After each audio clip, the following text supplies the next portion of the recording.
that's what this right to this plant really is a natural right. It's like our right to air and water, it's life on earth. And the right to the plants goes right along to that right to land and water and to live on earth, you know. And when we're talking about a plant like cannabis, we're talking about a plant that has been part of human culture and humanity's experience, and maybe in a way led to culture, that has been with us for tens of thousands of years. You know, the current archaeological evidence regarding hemp, there's been hemp fiber cloth found from like 20,000 years ago, and tools that are used in breaking the fibers off of hemp that were still used up until a few centuries ago, that are dated around 28,000 years ago. And this puts cannabis into the realm of what's known as the Great Leap Forward, when humanity started coming up with new novel concepts, things like the wheel and fire. And Dr. Jeffrey Guy and his partner Rick Partland, they have a whole theory going based on the endocannabinoid system and how it works within the brain, that humanity may have some sort of co-evolutionary relationship with this plant. And you know, you got to think, as we travel from place to place, we took that plant with us, and it was growing in our human waste. You know what I mean? Because nothing was put to waste in the old world. Even the night soil, which was, you know, human fertilizer and stuff like that, was put back into the earth, and in a way it was ingesting us. We were ingesting that plant. And people like Carl Sagan, for instance, have suggested that cannabis was humanity's first agricultural crop, and agriculture led to those settlements that led to human culture. You know what I mean? So we have, you know, an unidentifiable right to this plant and a long, long history, and we're rediscovering that history, and people like yourself are bringing it back. Archaeologically, it's difficult to study cannabis because plant fibers and things like that break down in a different way. So a lot of the ancient world stuff has been the result of carbonized cannabis, burnt cannabis. And the oldest evidence we have of burnt cannabis comes actually from the Ukraine region, amongst a Proto-Indo-European group, the Sardini stock. And this is the type of bowls they would have burnt it on. And this is, you know, so 5,500 years ago, 1,000 years before the Bible was written, people were burning cannabis for spiritual purposes, and they found a cave where this was taking place. And these were the predecessors of a group you've probably all heard of, the Scythians. And they were also the domesticators of the horse, and it's believed that even the domestication of the horse might have been the result of the development of hemp fibers for rope, you know. So this is this, and it's believed that around about 2000 BC or so, that these braziers gave way. They were really popular. We find these types of braziers all over the place. It was obviously a pretty common practice throughout ancient Europe. It gave way to corded ware vessel, and that is, so this is corded ware. And Dr. Andrew Charette, well-known British archaeologist, he believed that these containers were used for drinking cannabis, and he based this on that they were actually printed with hemp cord, and they had hemp cord impressions. And he based this on these type of vessels here, which contain poppies, were made to look like poppies. And this view has been picking up by a lot of ancient Indo-European researchers as the Encyclopedia of Indo-European Culture states, and this is like a textbook for the study of this. As cannabis can also be infused, i.e. served as a component in a drink, it has also been suggested that the spread of cord hemp decorated pottery from the steppe westward may also have been a part of the same complex. And this is a really widespread culture. This is how far this corded ware culture. So the major researchers of this period of time are concurring that they believe that this was all being cannabis burning and also cannabis drinking cultures throughout that whole area there. So this is a big portion of our ancestors. The authors of the Encyclopedia of Indo-European Culture have noted there are at least 3 chronological horizons to which the spread of hemp might be ascribed. The early distribution of hemp across Europe during the Neolithic period, that is 5000 BC or earlier, a later spread of hemp for presumably narcotic purposes around 3000 BC, and still a later, at least, reemergence of hemp in the context of textiles for the first millennium BC. So these were big waves of cannabis culture that spread throughout the whole of Europe, you know what I mean?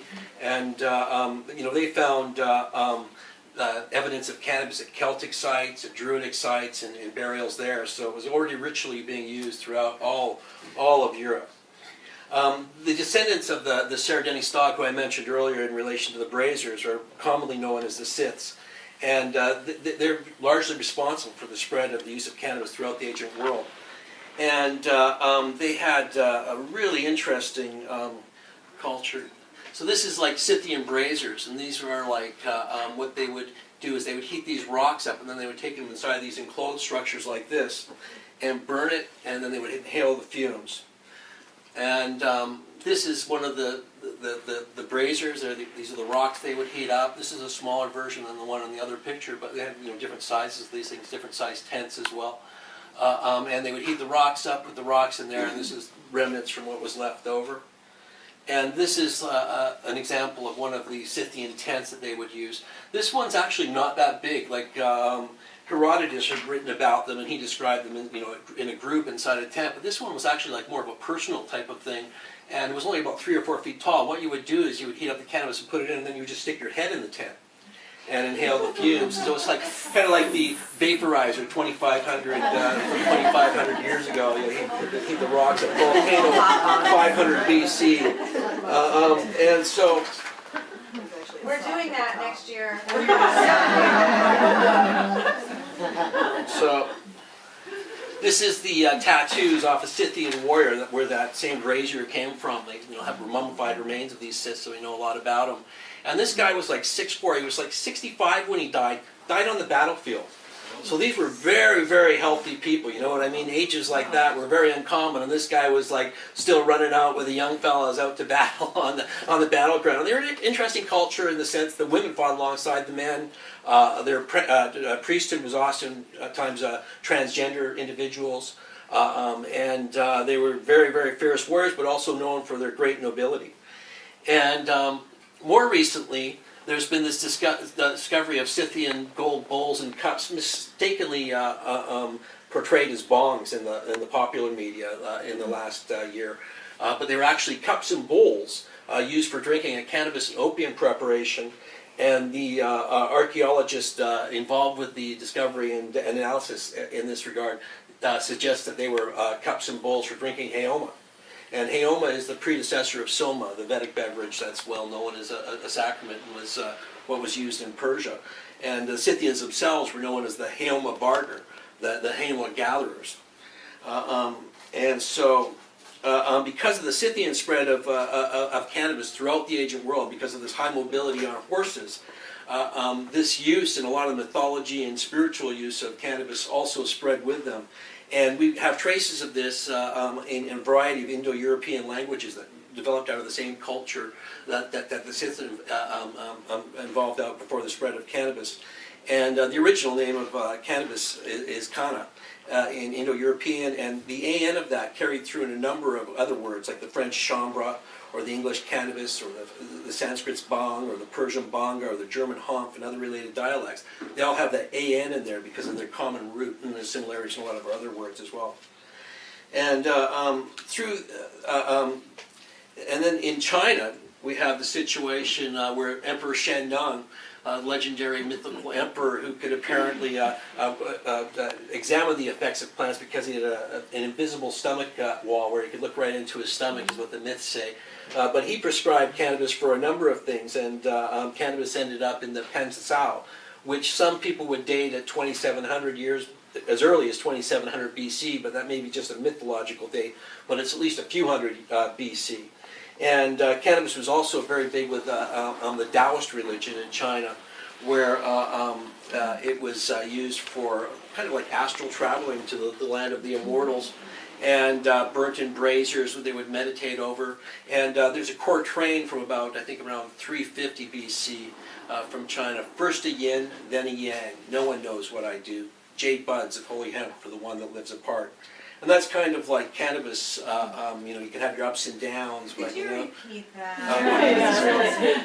First a yin, then a yang. No one knows what I do. Jade buds of holy hemp for the one that lives apart. And so it's kind of like we have our ups and downs in life, but cannabis kind of keeps you in that centered kind of path, The Chinese had it also. There's corded ware in China, so it's from around the same period that it's in Europe, and some people have said that this is also a connection, and we definitely know that the Chinese had an agent relationship. China in the ancient world was known as the land of mulberry and hemp. The first anesthesia with cannabis hemp wine preparation comes from China. Hemp paper originated in China, and they used to be able to grow hemp seed food sources as big as pea peas, hemp seeds as big as peas. A really interesting study, thing that's happened in the last about 10 or 15 years is the discovery of these Caucasian mummies right in central China. This was probably a Scythian offshoot. They spoke the same language as the Scythian, the same Indo-European type of languages.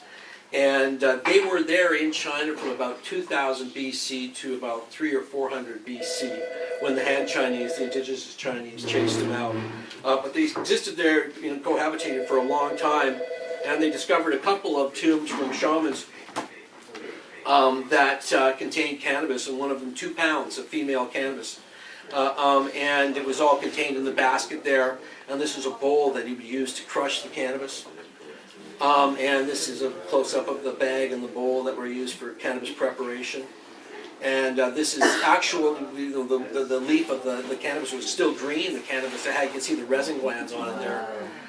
So it's perfectly preserved because of the cold climate. They tried to sprout the seeds, but unfortunately they wouldn't sprout. This is the mummified remains of the mummy.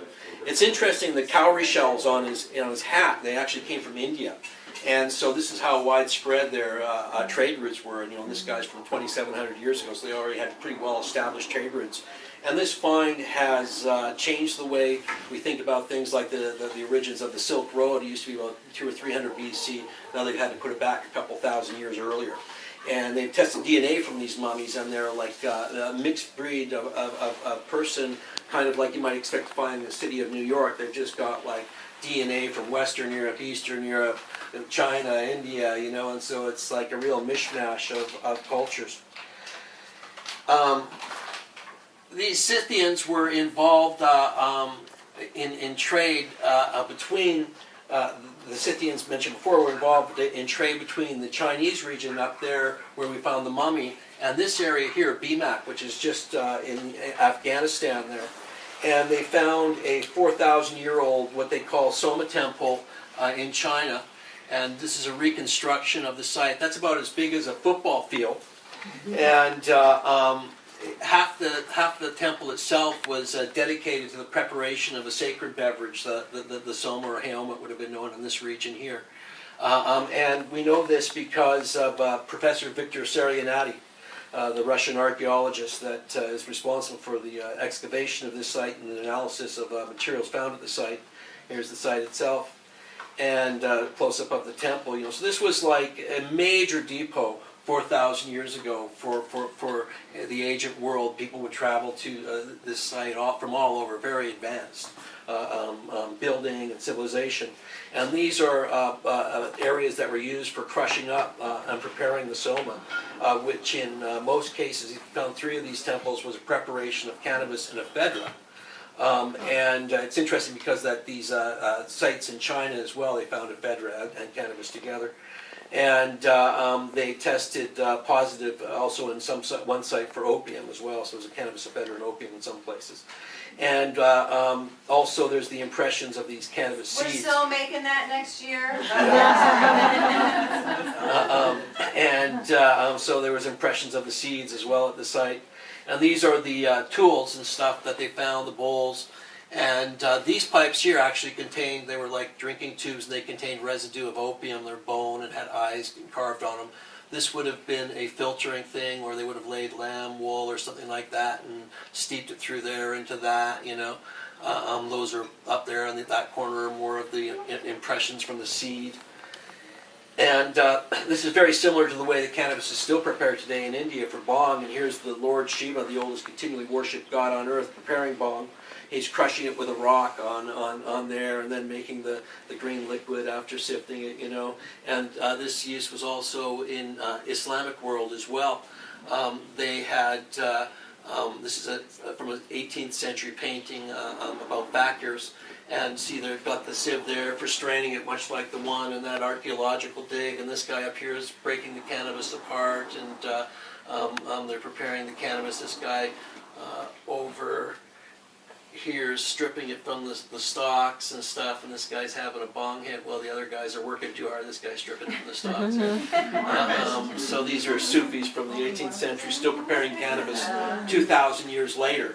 I mean 4,000 years later in a very similar way to where it was prepared at that archaeological site. And what is really interesting is in Syria, they were preparing it and drinking it as Heoma still, 4,000 years later. So this firmly identifies the drink. Now, it disappeared, of course, through history. That's why we don't know what it is. Then what happened is the Zoroastrian religion, the Mazdian religion, which was preparing Homa, had a great reformer known as Zoroaster. Zoroaster was kind of a monotheist. He was one of the first monotheist believer in one god, or should be really considered dualistic because he believed in a god and a devil, and had a lot of power as well.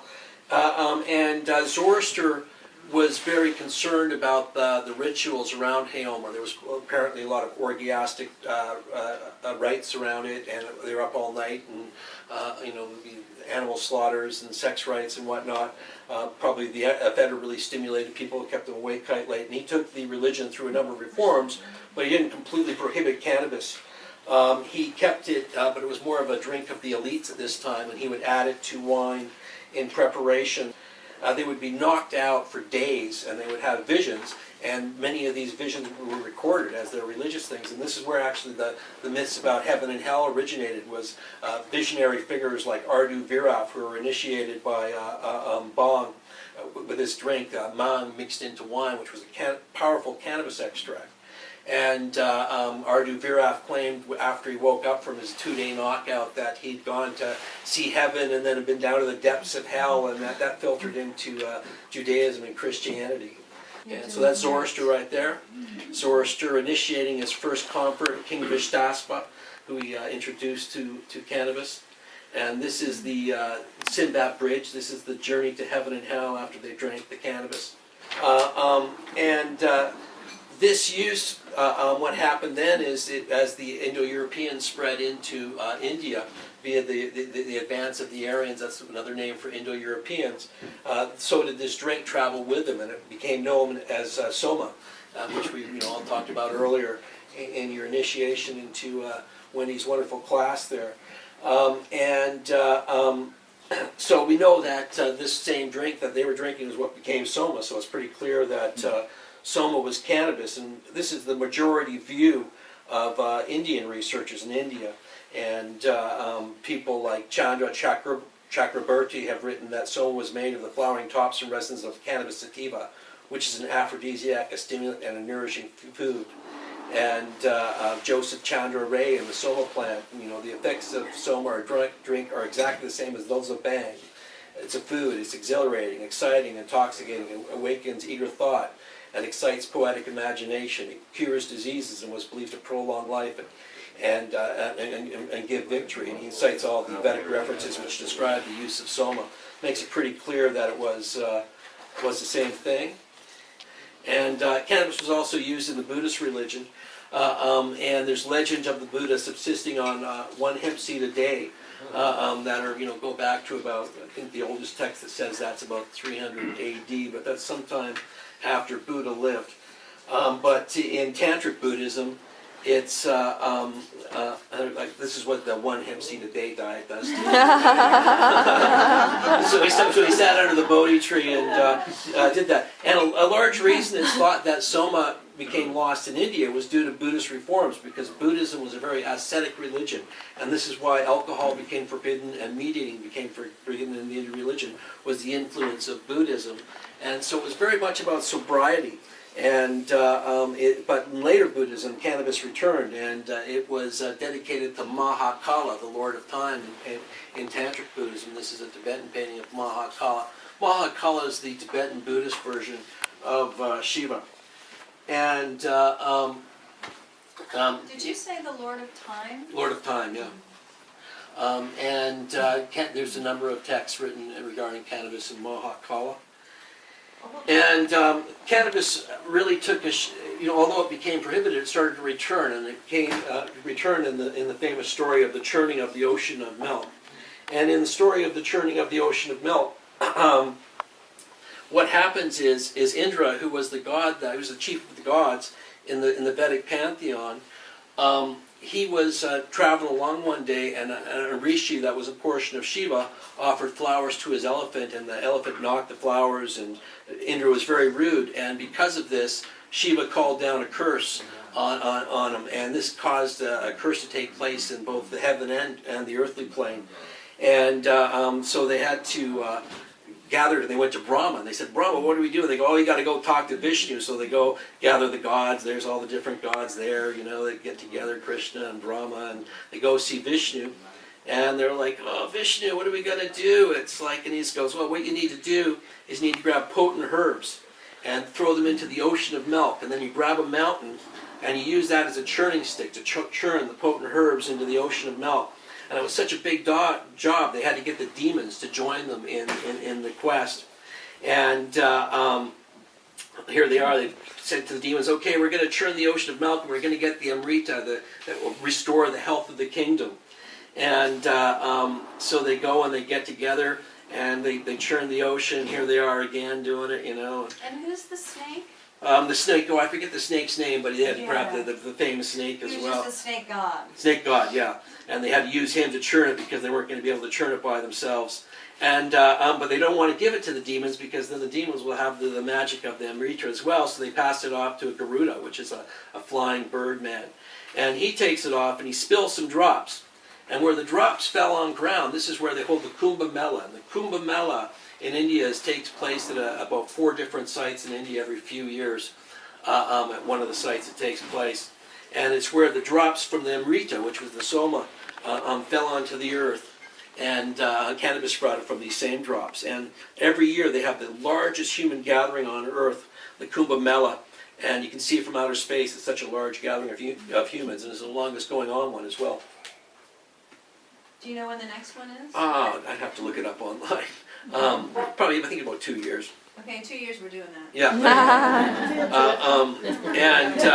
Sadhus come from all over, you know, and cannabis is a big part of the sadhu scene. They partake of cannabis, which they see as born from the body of Shiva.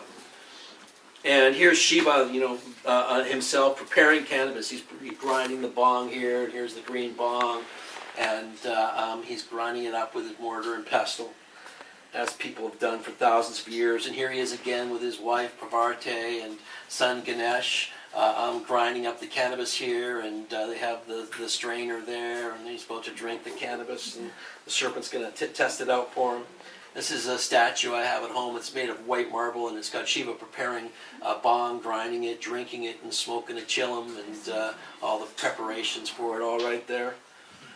And here's a marble statue of a sadhu smoking a chillum, as they do in honor of Shiva still. And what's the trident? The trident, this got a bunch of different meanings. I'd have to, go back and look myself. But it's not just a religious tool. They'll actually use that in battle. These guys still are you don't want to mess with them. They're more like witch doctor, shaman than what we would think of as like passive holy men. Many of the Shaivite sadhus are not to be messed with.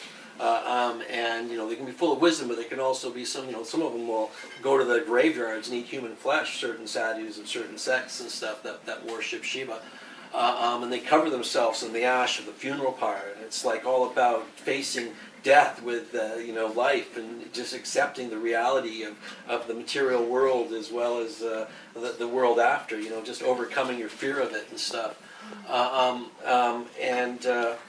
Here's Shiva smoking some chillum up there. So smoking cannabis actually became later. Initially, it would have been drunk mostly in India. It's thought that smoking in general from pipes and cigarettes and bongs didn't take place until the discovery of tobacco smoking in the New World. And the majority of people either drank it or burnt it as an incense in the rest of the ancient Old World.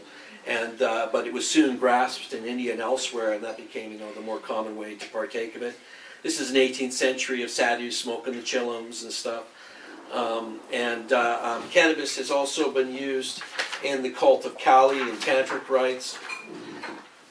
In the Festival of Colors, a yearly festival having to do with the harvest, everybody, the whole families and the whole town gets drunk on bong, and then they throw different colored paints and dyes on themselves.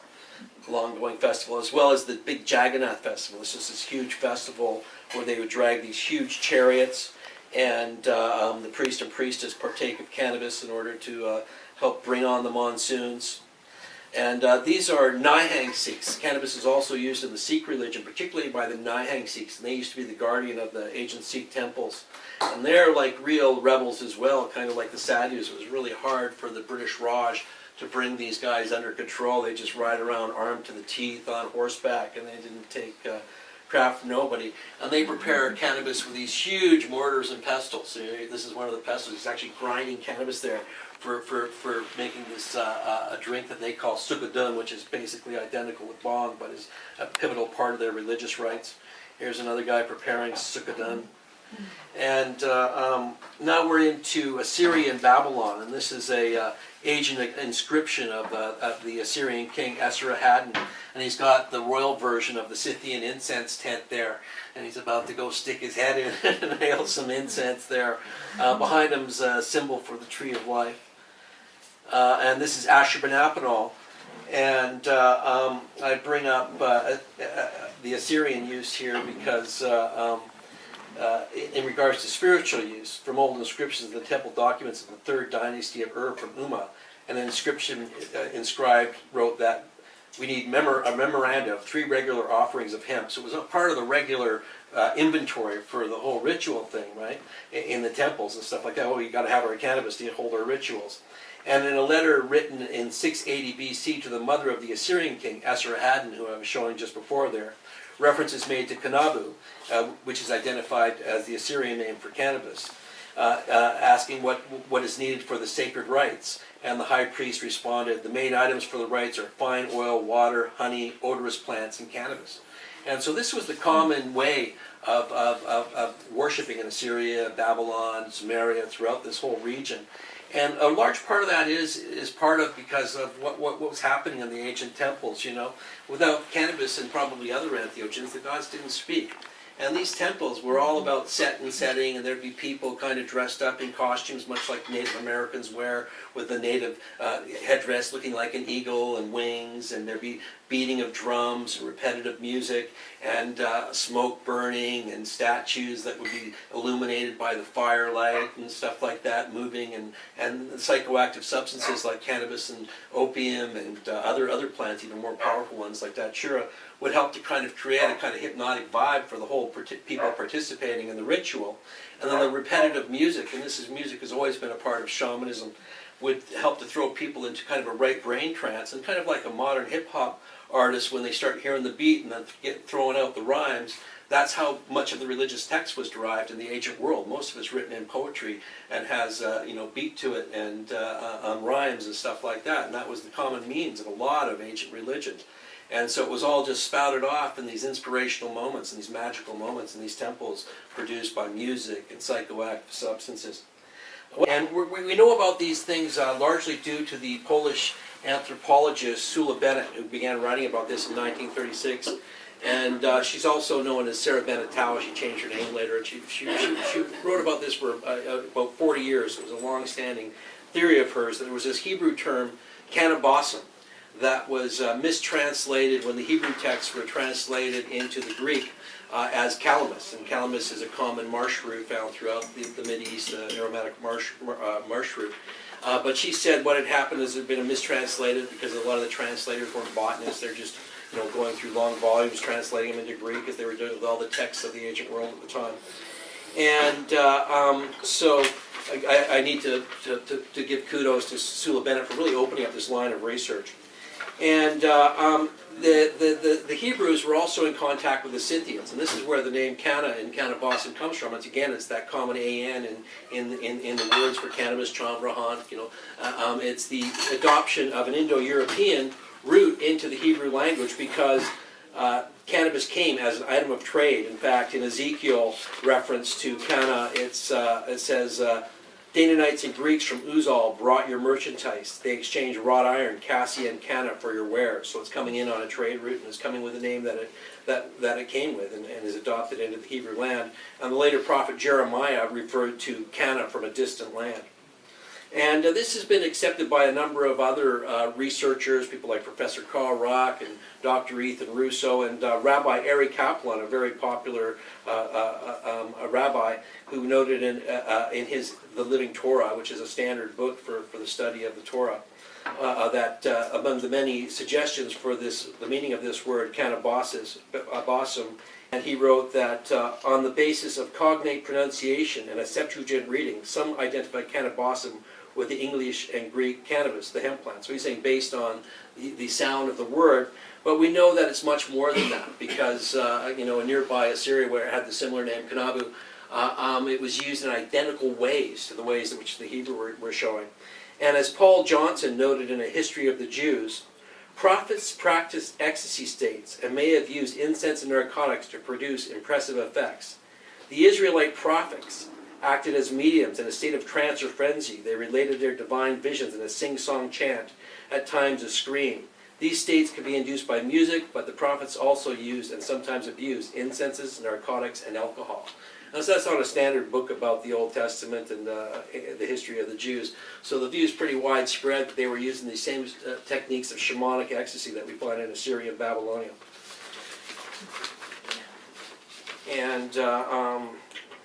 And so Moses, who first meets the angel of the Lord and flames of fire from within a burning bush, he was commanded to make a holy anointing oil, which contained cannabis. And in Exodus 30:23 we read, "Take the following fine spices, 500 shekels of liquid myrrh, half as much fragrant cinnamon, 250 shekels of cannabis, 500 shekels of cassia, all according to the sanctuary shekel, and a hind of olive oil. Make these into a sacred anointing oil." So about 6 to 9 pounds of cannabis were mixed with myrrh and cinnamon and cassia into about 1.5 gallons of olive oil. And this was the sacred and holy anointing oil. Anybody, only the priests and then later times kings could use this oil. Anybody that touched it would be cut off from the people. So it was a very elitist thing. And it was used to anoint the altar of incense. This is like dabs, probably 2800, not 2900 BC. 800 BC. When he's putting the holy anointing oil on the altar of incense. And this was used in a place called the tent of the meeting. And so this oil, when large parts of it would be put on the body, but it would also be placed on the altar of incense. And but it was also placed on the body. And it's important to remember that cannabis, as we're finding out, can go through the skin barrier. And Dr. Ethan Russo has suggested that the addition of things like cassia and cinnamon cause more flow of blood to the skin, and thereby opening up the pores and making this substance more ingested. But we know in Assyria that they use this same method because there's an ancient Assyrian tablet in the Louvre that reads, "So that God of man and man should be in good rapport with hellebore, cannabis, and lupine, you will rub him." And so that God and man might have good conversation, we're going to rub him with this cannabis ointment. Same sort of thing. And there he is in the tent of the meeting. And this is where they spoke to the Lord, in this small enclosed-like chamber, the tent of the meeting, which, much like the Scythian tent, was designed to hold in the smoke of the incense. And the angel of the Lord actually appeared to Moses, according to Exodus story, in the pillar of smoke over the incense altar. The pillar of smoke is actually referred to as the Shekinah, and it represents a physical presence of God in the temple. God's not speaking to Moses in the temple unless that smoke's coming up outside of the tent and pouring out, and that pillar of smoke's there. And that's so there he is again, talking to the angel of the Lord in the pillar of smoke. And the next reference occurs in the Song of Songs. And the verse is, "Your plants are an orchard of pomegranates, with choice fruits, henna and nard and saffron, canna and cinnamon, with every kind of incense tree."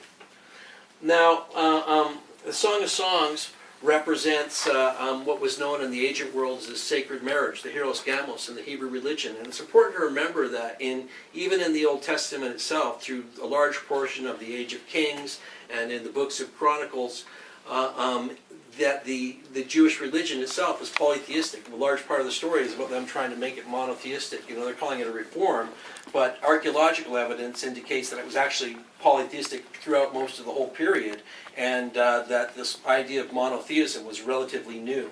And that sacred marriage would take place between deities like Dumuzi and Ishtar, But in the Hebrew region, the discovery of ancient tablets shows that Yahweh's wife, that's Jehovah, was this goddess Asherah, and there's been tablets discovered, pointing to this marriage between Yahweh and Asherah, and they sat at the pantheon of a variety of gods. And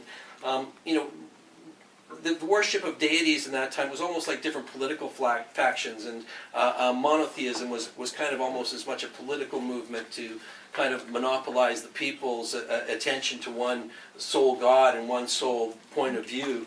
And that had a large part to do with the disappearance of it. So this is the goddess Asherah. And here she's feeding some plant-like substance to goats. And Asherah developed out of earlier goddesses that were worshipped throughout the ancient world. It's thought that a lot of the ancient goddesses, Ishtar, Asherah, Aphrodite, all developed from an even earlier common goddess that was worshipped as the great mother of the ancient world. And this is a goddess that goes way back in that cosmology, Ishra, and cannabis was particularly sacred to her cult. It's not clear what plant was being offered in this description, because it's just a cuneiform depiction. But it may well be cannabis, because cannabis, we know, was sacred to her cult. And she also deeply influenced the worship of Ishtar, and cannabis was used in the cult of Ishtar and was called the sacred aromatic of Asherah, because it went back to her earlier use. Next we're at Isaiah, and there's a reference to cannabis in Isaiah, and that is, "You have not brought any canna for me, or lavished on me the fat of your sacrifices, but you have burdened me with your sins and wearied me with your offenses." So God's pissed off because he hasn't got any canna at the temple. And he's like, where's my cannabis? What's going on here? And a large part of that reason is because that all the temples wanted cannabis, because without the cannabis and the other entheogens, the gods did not speak. You know what I mean? It was like shamanism. And that's the real thing that is so controversial about this information. When you put cannabis in that tent with Moses in that holy smoky chamber, is Moses talking to some sort of sky god that is telling him, to go into Canaan and slaughter all those people, and here's the new set of rules? Or is Moses like a shaman, like we find in South America and Africa today, who ingest psychoactive plants and interpret that, for better or for worse, as an actual communication with a deity? You know what I mean? That's important to understand in understanding religion, because even in the Bible, if you take a look at the different prophets and different people mention it, God spoke to them all differently, because in a lot of ways there's a certain carryover of the person's personality that God is speaking to. But lucky for Isaiah, that was not always the case, because in this next verse in Isaiah, it seems to me that God got some of his own. And this is from Isaiah. "And the posts of the door moved at the voice of him that cried, and the house was filled with smoke. Then said I, Woe is me, for I am undone, because I am a man of unclean lips, and I dwell in the midst of a people of unclean lips, for mine eyes have seen the King, the Lord of hosts. Then flew one of the seraphims unto me, having a live coal in his hand, which he had taken with the tongs from off the altar. And he laid it upon my mouth, and said, Lo, this has touched thy lips, and thine sin is purged, and thine iniquity is taken away." And so here's the seraphim flying with tongs from off the altar. He's got a burning coal of incense. He's holding it up for the big super hit, kind of like hot knives. Hot knives, 2,600 years ago. And the seraphim's much like the winged shaman depicted in Assyrian images and stuff like that. Again, probably has to do with the ritual dress and And here is Isaiah again getting a super hit from the seraphim. And here's an example of an Assyrian deity, and he's got some sort of pine cone-like thing there he's been collecting from the sacred tree of life. And here's a picture of a Native American shaman or dancer. And so the next one, this is where we start to see the disfavor coming into cannabis in the Old Testament. And what is happening in this time is Assyria and other nations are attacking the Israelites, and they're starting to lose control of their kingdom. And they, the monotheistic prophets of Yahweh are saying this is all due to them worshiping other deities. It's because, you're worshiping these other gods, God's going to punish you. So he's going to send in all these polytheistic cultures that worship all sorts of other gods to conquer you, basically, which doesn't make a lot of sense. And so we have a reference to Canna in the story of Jeremiah, and that one is clearly in disfavor. "What do I care about your incense from Sheba, or your Canna from a distant land? Your burnt offerings are not acceptable. Your sacrifices do not please me. So there's a clear rejection of the earlier use of cannabis. And this has, for one thing, they're looking for, under monotheism, was about rules and regulations and how we live as a society and what we have to do to maintain that society. So there wasn't a lot of room for prophets coming out of smoky chambers with new revelations from God. And also it had to do with the influence of goddess worship. It was very popular amongst the ancient people. And we know this is the case in the story of Jeremiah because of the next verse, which is quite long, so bear with me. Thus saith Jeremiah has gone into Egypt where a lot of Israelites were living, and he's saying, okay, because of you, it's all fallen apart in Israel because you're continuing to worship other gods and you're not just worshiping Yahweh alone. And he gives them this lecture. Thus saith the Lord of hosts, the God of Israel, ye have seen all the evil that I have brought upon Jerusalem, upon the cities of Judah, and behold, this day they are in desolation, because of their wickedness which they have committed to provoke me to anger, in that they wanted to burn incense and to serve other gods. Therefore now, wherefore commit ye this great evil against your souls, in that ye provoke me to wrath with the works of your hands, burning incense unto other gods in the land of Egypt? Then all the men that knew that their wives had burned incense unto other gods, and all the women that stood by, a great multitude, even all the people that dwelt in the land of Egypt, answered Jeremiah, saying, As for the word which thou hast spoken unto us in the name of the Lord, we will not hearken unto thee, but we will certainly do whatever thing goeth forth out of our own mouth, to burn incense unto the Queen of heaven, and to pour drink offerings unto her, as we have done, we and our fathers, our kings and our princes in the city of Judah and in the streets of Jerusalem. For them we had plenty of victuals, and were well, and saw no evil. And so they're saying under this polytheistic time, when both the goddess and the god were worshipped alongside, things were really great. And that was the peak of their kingdom and the peak of their wealth. And now this monotheism's come along. That's when it all started falling apart. And when you think about the imbalance that monotheism has caused in our culture with women, it's nice that there's so many women in this course, because it's women that have really suffered tremendously due to this idea of male monotheism. And the goddess worship, which goddesses like Asherah and Asherah developed out of, they come from a much more ancient line of worship. There was a whole period of history prior to this rise of monotheism and prior to the rise of even polytheism that are known as the Age of the Great Mother. And Sula Bennett believed this is when the mass use of hashish for ceremonial purposes really began, was in the Age of the Great Mother. And so that's the story of the Canna references. But now we come to these new references, which I wrote about in the Soma book. And this has to do with Ezra and the cup of fire. And Ezra is the editor of the Old Testament. There's a variety of, the Old Testament's a hodgepodge of ancient Near Eastern documents put together in one book. And they're written at different times by different editors and different groups with different beliefs.